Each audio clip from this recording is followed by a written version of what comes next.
What's going on, guys, and welcome back to another video, and welcome to your stimulus check update, stimulus package, and infrastructure update and daily news report for Saturday, September 18th. Now, we are starting to see lawmakers calling for an additional stimulus check.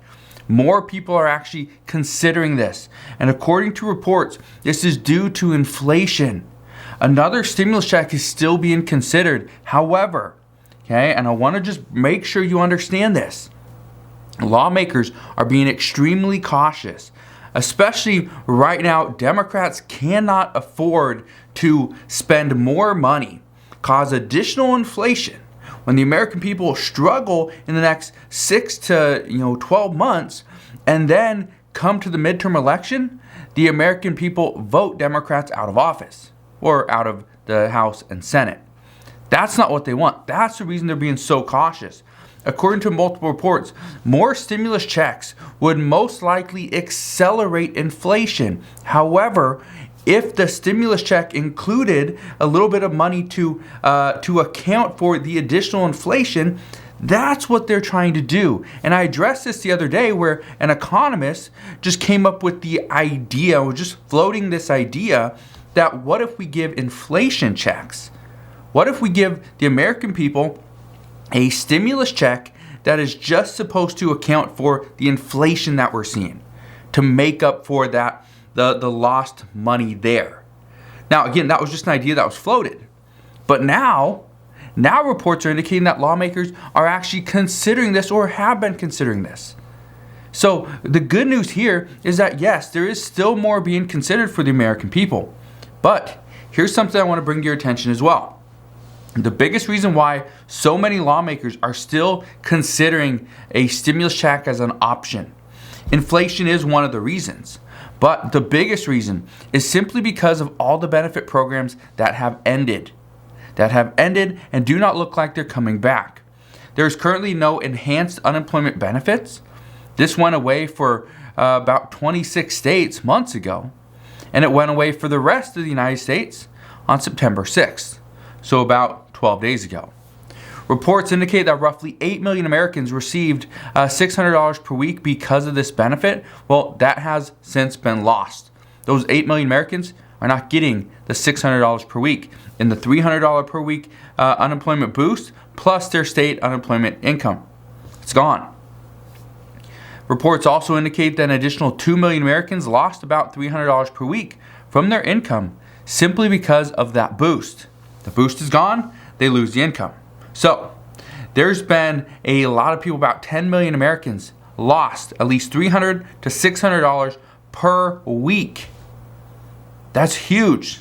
That's huge. That's $1,200 to $2,400 a month. And let me ask you this. If you didn't get $1,200 in a given month, so let's say it's from your employer, could you still survive for 3 to 6 months? My guess is no, because according to reports, the American people are saving less money now than ever before. The American people now are getting less money now than before the pandemic. That's not good. We also know, on top of all those things, that if the federal government can't increase its debt ceiling, which right now seems very unlikely, then according to the White House just yesterday, they said that there will be a significant cut to Medicaid, school lunches, food stamps, and other federal programs. This is not great. If we see a cut to food stamps, just give you an idea, if we see a cut to food stamps, EBT, chances are the lower income households are not going to be able to afford the nutrition that themselves and their children need. People will go hungry. It's not looking great. Now, I wish I could tell you that, what's going to happen and how are we going to see these programs implement cuts. Honestly, I don't know. And I don't know how they're going to do this. I don't know which programs are going to see the majority of the cuts. What I can tell you, though, is this will be a very bad situation. And hopefully we do not get here. But it is because of these current situations that we're in. Got the Delta COVID variant. COVID cases were surging. We're actually starting to see it kind of pull back a little bit now, which is great. But we're still pretty high with COVID cases and hospitalizations.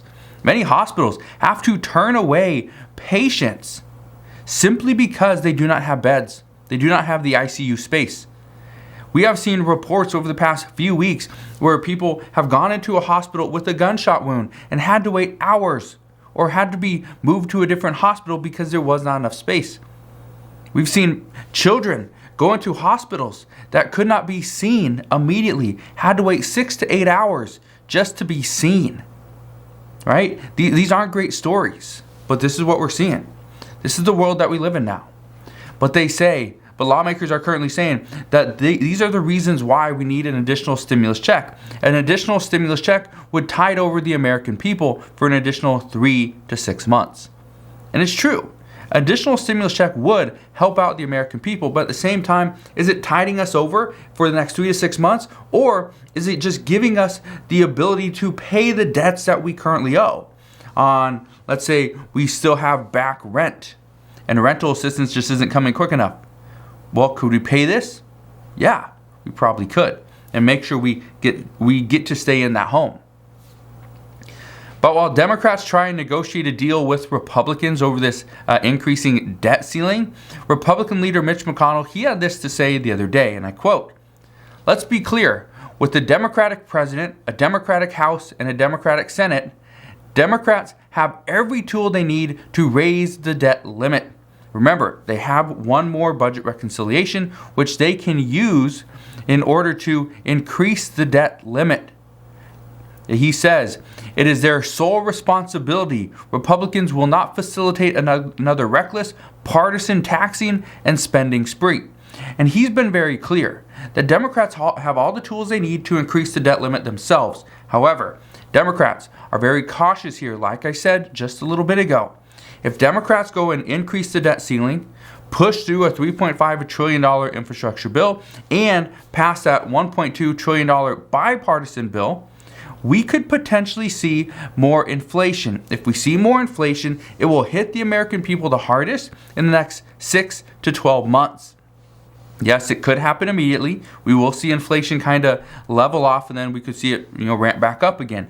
But if we see it ramp back up again and we see more inflation, who do you think the American people are gonna blame? It will be Democrats. So Democrats are being cautious here because they understand the timing of passing this bill and increasing the debt limit could actually impact them when it comes to their campaign and running for office again during the midterm elections for 2022. So that's the reason why everyone is just so slow to get anything done, is because they're trying to figure out, well, how can I make sure I continue to hold my seat in the House or the Senate? Well, nobody knows. But again, we'll have to wait and see. But this is where things get very tricky.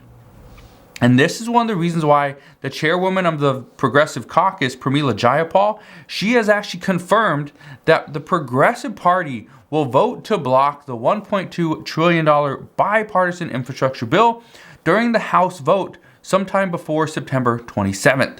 According to House Majority Leader Steny Hoyer, he says the House will vote sometime next week.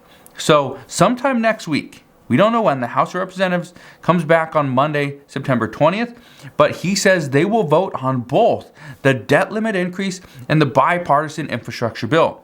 But again, the Progressive Caucus chairwoman is saying the Progressive Party, which is like 94, 95 people strong, they will vote to block the $1.2 trillion bipartisan infrastructure bill unless the House and Senate, the House and Senate vote to pass the $3.5 trillion budget reconciliation bill before then. What you need to keep in mind is the Senate has already passed, or the House and Senate have already passed the budget resolution. This is just the first part, and it pretty much opens up the door to write and then create the budget reconciliation bill. They both voted on this. It passed, but neither one have voted on the budget reconciliation bill. This is the actual bill. Nobody's voted on this. It hasn't passed. They're still working on the bill. They're still trying to figure out what actually can go in it. The Senate parliamentarian is holding things up just a little bit because she's trying to determine if the immigration reform should be included in this bill or not. Will it affect the federal's budget? It may or may not. So that's where things are at right now. And again, it's looking very tricky. But what I can tell you right now, and you're probably thinking the same thing, why don't they just pass both bills? Why can't they just finalize both these bills, vote on the bills, get it done, let's get it passed, right? That would be easy. Well, here's what we know. Right now, multiple media outlets are saying that more and more lawmakers are coming forward with their own agendas. We know that Senator Joe Manchin and Kyrsten Sinema, they want a smaller spending package. Senator Bernie Sanders wants to see a bigger package, and he wants to include the expansion of Medicare. Progressives want to see immigration reform included, and now representatives are coming forward with their own smaller line item ideas. Here's what we know. According to The Hill this morning, Representative Alma Adams says she will not vote on the $3.5 trillion infrastructure bill unless there is more federal aid for historically black colleges and universities. And she said that promises made must be promises kept. I think we can all agree that yes, promises made should be promises kept. However, President Biden has not kept all of his promises. Now, this is why the Biden agenda is currently in limbo. Too many people are holding the bill hostage, and they're trying to get their own agendas through. This is exactly what Senate Minority Leader Mitch McConnell had to say about 8 months ago. He said, and this happened before the Georgia Senate runoff election, but he said that when a party has too much power, the party itself can't agree on what to pass, and it will create a logjam within Congress. That's exactly what is happening. It's exactly what is happening. Now, and we knew this is a possibility, but now it's evident that yes, this is exactly true. But let's get into the vaccine news from today. The FDA says they mostly rejected the call to get a booster shot to all Americans simply because they say they need more evidence as to who this is going to impact, how it's going to benefit them, what the efficacy rate is, what the safety data shows. They need all that information. They say it is more important to get more people vaccinated now than it is to get people a booster shot. And they want to have more data and show that, yes, this booster shot is safe for people that are 16 years of age and older. They also argue that not everyone is going to need a booster shot. Here's the reason why. And when they said not everyone's going to need a booster shot yesterday, I didn't really understand why. So I dug into this. Here's what we know. Experts now say that the Moderna vaccine is much better long-term than the Pfizer vaccine. Okay, I'm going to read that again. Experts now say that the Moderna vaccine is much better long-term than the Pfizer vaccine. Here's the reason why, and this is the data behind it. They say that the efficacy rate in the first 4 months from Pfizer is 91%. Moderna, it's 93%. They say it's so close it really doesn't make a difference in the first 4 months, in the first 120 days. However, after 120 days, and we don't know if this is gradually after or if it's just 121 days, here's the number. But here's what we know. Pfizer saw a drop in its efficacy rate. It will be 77% after 120 days. Again, I don't know if this is gradually or this is 121 days and this is 77%. I don't know. But Moderna, their efficacy rate dropped as well. Their rate dropped to 92%. So, Pfizer, they see an efficacy rate drop of 14%. And Moderna sees an efficacy rate drop of 1%. This is the reason why. And currently, they are saying that 54% of fully vaccinated Americans have been given the Pfizer dose.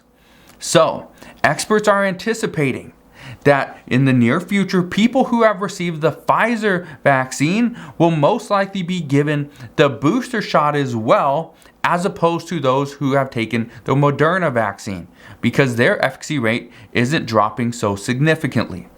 So that's the reason why, according to the reports, this is the reason why some are arguing that not every single person in the United States will need a booster shot, because if you have the Moderna vaccine, you should be better off than those that taken the Pfizer one. So That's what we know right now, but as always, as I know more, I promise I'll come back and share more. Just want to thank you guys for watching. Have a wonderful rest of your Saturday. Consider subscribing, and I'll see you guys on the next one.